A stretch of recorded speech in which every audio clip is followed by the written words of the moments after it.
سے ہم کو بچایا الہی، کورونا سے ہم کو بچایا الہی، الحمدللہ یہ ہم سے الحمدللہ الذی ہدانا لہذا وما كنا لنهتدی لولا ان ہدانا اللہ، ونشهد أن لا إله إلا الله وحده لا شريك له، ونشهد أن محمدا عبده ورسوله، أما بعد. أعوذ بالله من الشيطان الرجيم، بسم الله الرحمن الرحيم. يا أيها الذين آمنوا توبوا إلى الله توبة نصوحا، عسى ربكم أن يكفر عنكم سيئاتكم ويدخلكم جنات تجري من تحتها الأنهار. صدق الله العظيم وصدق رسوله النبي الكريم. الہی بخش دے مجھ کو تجھے غفار کہتے ہیں، الہی بخش دے ہم کو تجھے غفار کہتے ہیں، چھپا دے میرے عیبوں کو تجھے ستار کہتے ہیں. عنایت کی کرم فرما تو مجھ پر ان کے صدقے میں، عنایت کی کرم فرما تو مجھ پر ان کے صدقے میں جنہیں شاہ مدینہ احمد مختار کہتے ہیں. اگر ان سے کچھ بھی عقیدت ہے تم کو تو اپنا وتیرہ بدلنا پڑے گا، اگر ان سے کچھ بھی عقیدت ہے تم کو تو اپنا وتیرہ بدلنا پڑے گا. نفاق زبان و عمل سے گزر کر صداقت کے سانچے میں ڈھلنا پڑے گا. خبر دے رہا ہے محمد کا اسوہ کہ آسان نہیں ہے مسلمان ہونا، خبر دے رہا ہے محمد کا اسوہ کہ آسان نہیں ہے مسلمان ہونا. بہت امتحانات درپیش ہوں گے، بہت سخت راہوں پہ چلنا پڑے گا. عزیزان گرامی اور ملت اسلامیہ کے نونہالوں، اللہ تبارک و تعالی کا بہت ہی احسان اور کرم ہوا کہ انہوں نے ہم تماموں کو آج اس بابرکت محفل میں بیٹھنے کی توفیق عنایت فرمائی. عزیزان گرامی، آج ہم ملک کے حالات کو دیکھ رہے ہیں، ملک کی طرف نظر دوڑاتے ہیں تو آج ہمیں خود کی پستی اور ذلت و رسوائی کے علاوہ کچھ نظر نہیں آتا. یہ صرف اور صرف ہماری کرتوت ہے جس کی بنیاد پر آج ہم ذلت و رسوائی کی کھائی میں جا گرے ہیں. عزیزان گرامی، ابھی ہم آپ حضرات کے سامنے قرآن کریم کی ایک چھوٹی سی آیت تلاوت کی ہے جس میں اللہ تبارک و تعالی فرماتا ہے یا ایھا الذین آمنو، اے ایمان والو پکی سچی توبہ کر لو. لیکن آج ہم کتنے گناہوں میں ملوث ہیں، ہر طرف گناہ، ہر طرف گناہ. کہیں دیکھو تو ڈاکہ زنی ہو رہی ہے، کہیں دیکھو تو ہماری ماں بہنوں کی عزت و آبرو پر ہاتھ ڈالا جا رہا ہے، تو کہیں دیکھو ہمارے نوجوانوں کے سر کو اس طرح کاٹا جا رہا ہے جیسے کہ گاجر مولی کو کاٹا جاتا ہے. عزیزان گرامی، لیکن اللہ تبارک و تعالی نے فرمایا یا ایھا الذین آمنوا توبوا الی اللہ توبۃ نصوحا. اس آیت کو مد نظر رکھتے ہوئے اگر ہم اللہ کے سامنے جھک جائیں، اللہ کے دربار میں آ کر کے جو آنسو گرا دیں تو اللہ کو بہت دو آنسو محبوب ہے. اللہ تبارک و تعالیٰ کو 2 قطرے زیادہ پسند ہے. آپ حضرات کو معلوم ہے وہ 2 قطرے کیا ہے؟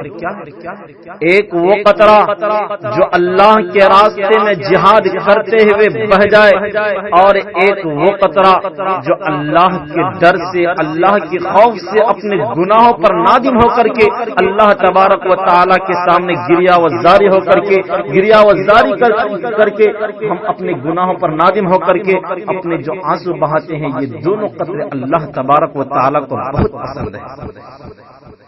میرے بھائیوں، ایسی حالت میں خطاؤں کا ہونا نہ تقاضائے بشریت سے ہے، لیکن اس کا مطلب یہ ہرگز نہیں کہ انسان خدا کے حکم کے خلاف ورزی اور اس کی نافرمانی پر اصرار کرتا رہے، بلکہ ایمان کا تقاضا یہ ہے کہ جسے جیسے خطا ہو جائے اپنی خطاؤں کو خدا سے معاف کرا لیا جائے.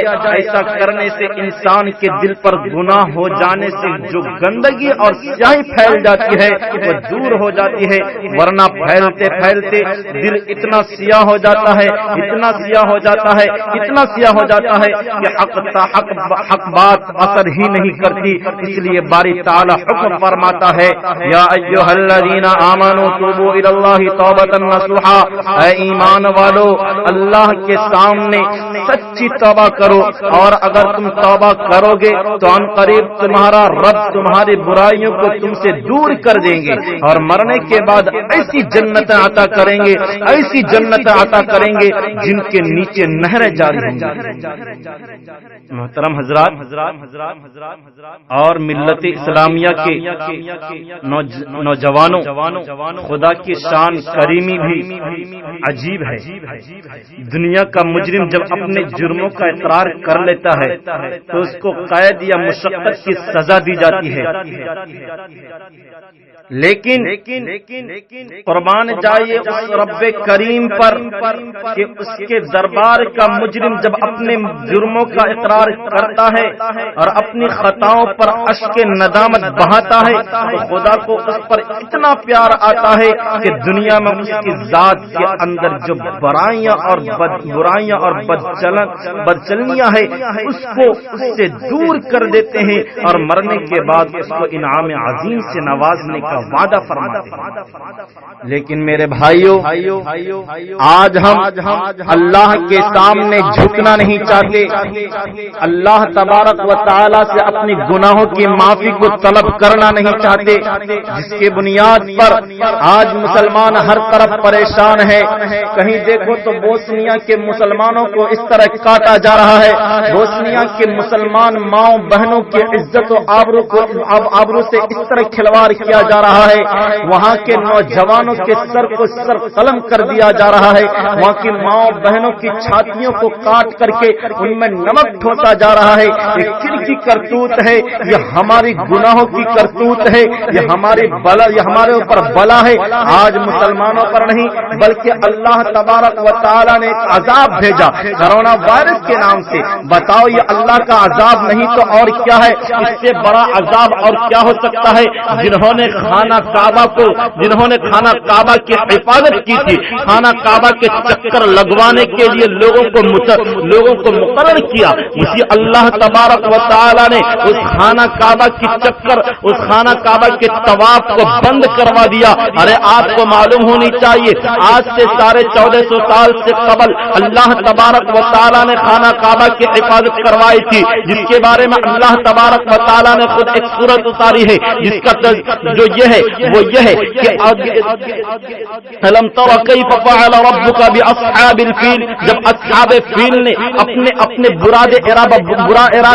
برائی کے ارادے سے خانہ کعبہ کو ڈھانا چاہا اور ان کو ختم کرنا چاہا تو اللہ تبارک و تعالی نے ابابیل پرندے کا جھنڈ بھیجا، ابابیل جھنڈوں کو بھیجا، پرندوں کا جھنڈ بھیجا. ان میں چھوٹی چھوٹی کنکریاں ہوتی تھی، ان کے چوٹ میں چھوٹی چھوٹی چھوٹی کنکریاں تھی اور وہ جیسے ان کے سر پر گرتی تھی سر کو چھید کرتے ہوئے سرنگ کے نیچے سے نکل جاتی تھی. اگر وہ کسی ہاتھی پر گر جاتی تو ہاتھی کو تہس نہس کر دیتا تھا. اللہ تبارک و تعالیٰ نے خانہ کعبہ کو بچوایا اس وجہ سے کہ اللہ تبارک و تعالیٰ کے سپرد کر دیا تھا. حضرت عبد المطلب نے جو کہ آپ صلی اللہ علیہ وسلم کے دادا ہے اور عبداللہ کے والد ہیں میرے بھائیوں, لیکن آج اسی خانہ کعبہ کے چکر کو طواف کو بند کروا دیا. یہ اللہ کے ہاتھ میں ہے, کسی انسان کی بس کی نہیں. بس یہ اللہ تبارک و تعالی ہمارے گناہوں سے ناراض ہے.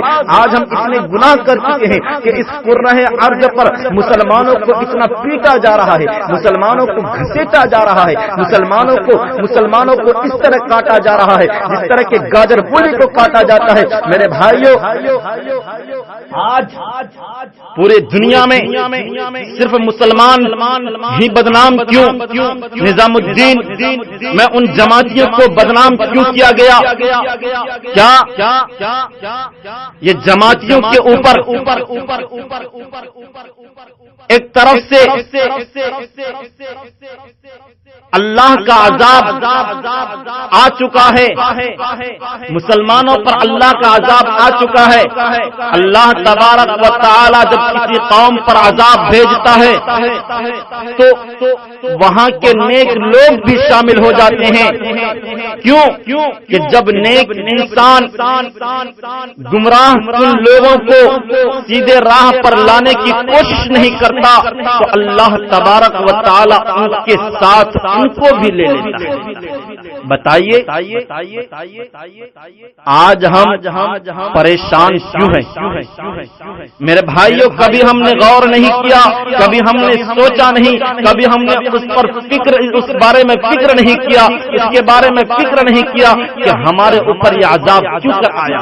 آج ہم نے قرآن کو پس پشت ڈال دیا, اللہ تبارک و تعالیٰ کے فرمان کو بھلا دیا, محمد الرسول اللہ صلی اللہ علیہ وسلم کی سنتوں کو پس پشت ڈال دیا. قرآن ہمارے گھروں میں ہے لیکن ہم تلاوت نہیں کرتے. اللہ تبارک و تعالیٰ نے ہم کو دو چیزیں دی. اللہ کے نبی محمد الرسول اللہ صلی اللہ علیہ وسلم جاتے وقت فرمایا کہ اے میرے صحاباؤ, اے میرے عزیزوں, اے میری امتیوں, میں تمہارے درمیان دو چیزیں چھوڑ کر جاتا ہوں, ایک قرآن اور دوسری میری بات یعنی حدیث. آج ہم قرآن کو بھی بھول بیٹھے اور سنت رسول کو بھی چھوڑ دیا. کتنے ایسے شخص ہیں جو سنتوں پر عمل کرتے ہیں, کتنے ایسے شخص ہیں جو 5 وقت نماز با جماعت پڑھتے ہیں, لیکن میرے بھائیوں جب اللہ کا عذاب آتا ہے تو پھر اس وقت نہ ہم بچ سکتے ہیں نہ آپ بچ سکتے ہیں. آج جو حکومت پر بیٹھا ہوا ہے نریندر مودی, کیا وہ حکومت کے قابل ہے؟ ارے جن کو تو یہ بھی پتا نہیں کہ ہمارے ملک میں کتنے لوگ ہیں اور کتنے غریب ہیں اور ان غریبوں کو کھانا پہنچ رہا ہے یا نہیں. لیکن میرے رب کریم, اے میرے پروردگار, میں آپ سے ایک سوال کرتا ہوں, اے مولا ہم اپنے گناہوں پر نادم ہیں. اے رب کریم, ہم تیری نافرمانی کر چکے ہیں. جب تو ناراض ہوتا ہے تو اپنے بندی کے رزق کو کم نہیں کرتا بلکہ ان کے اوپر ایسی چیزوں کو مسلط کرتا ہے. حضرت موسیٰ علیہ السلام کا نام آپ نے سنا ہوگا. حضرت موسیٰ علیہ السلام نے اللہ تبارک و تعالی سے عرض کیا, اے میرے پروردگار, جب تو ناراض ہوتا ہے تو اس وقت اپنے بندے کو کس حالت میں دیکھتا ہے اور اس پر کیا چیز نازل کرتا ہے. اللہ تبارک و تعالی نے فرمایا, اے موسیٰ, اے میرے برگزیدہ پیغمبر, جب میں ناراض ہوتا ہوں تو بے موسم بارش کرتا ہوں اور دوسری چیز کہ میں حکومت ایسے لوگوں کے ہاتھ میں دیتا ہوں جو اس کا اہل نہیں ہوتا ہے، اور مال ایسے لوگوں کے ہاتھ میں دیتا ہوں جو کنجوسی کرتا ہے، صرف بینک بیلنس جمع کر کے رکھتا ہے۔ لیکن میرے بھائیوں، آج بتاؤ نریندر مودی اس کا اہل ہے جو چائے بیچنے والا ہے، یہ اس کا اہل نہیں، لیکن وہ حکومت پر بیٹھا ہے۔ آج بے موسم بارش ہو رہی ہے میرے بھائیوں، آج مال و اسباب ایسے لوگوں کے ہاتھ میں ہے جو غریبوں تک نہیں پہنچاتے۔ کیوں؟ آج اللہ ہم سے ناراض ہے۔ ایسے وقت میں ہمیں اللہ تبارک و تعالی سے اپنے گناہوں پر شرمندہ ہو کر کے اللہ سے معافی مانگنی چاہیے۔ اللہ تبارک و تعالی گناہگاروں کو ڈھیل دیتا ہے، جرم کرنے والوں کو ڈھیل دیتا ہے، ظالموں کو ڈھیل دیتا ہے، لیکن جب وہ پکڑتا ہے تو اس کی پکڑ بہت سخت ہوتی ہے۔ میرے بھائیوں، آج ہم گناہوں سے توبہ کریں۔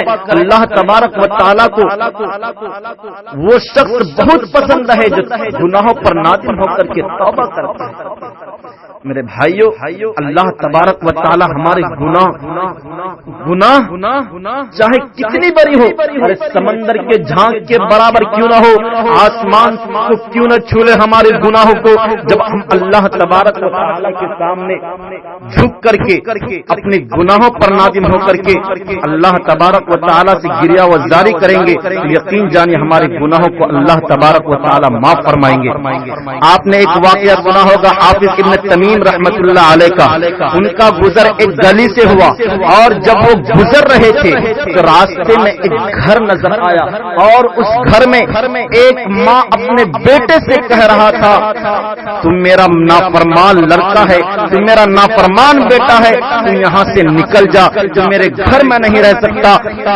وہ بچہ وہاں سے اٹھتا ہے اور کسی گلی کے موڑ پر جاتا ہے، اور وہاں کھڑے ہو کر کے سوچتا ہے، میرے بھائیوں ذرا غور سے سنیے کہ وہ سوچتا ہے اور اپنے دل میں کہتا ہے کہ میں دنیا کے کسی بھی کونے میں جا کر کے کما کے کھا لوں گا، مجھے کھانے مل جائیں گے، مجھے کپڑے دھلے ہوئے مل جائیں گے، لیکن مجھے وہ کھانا اور نوالا نہیں مل سکتا جو میری ماں مجھے دے سکتی ہے۔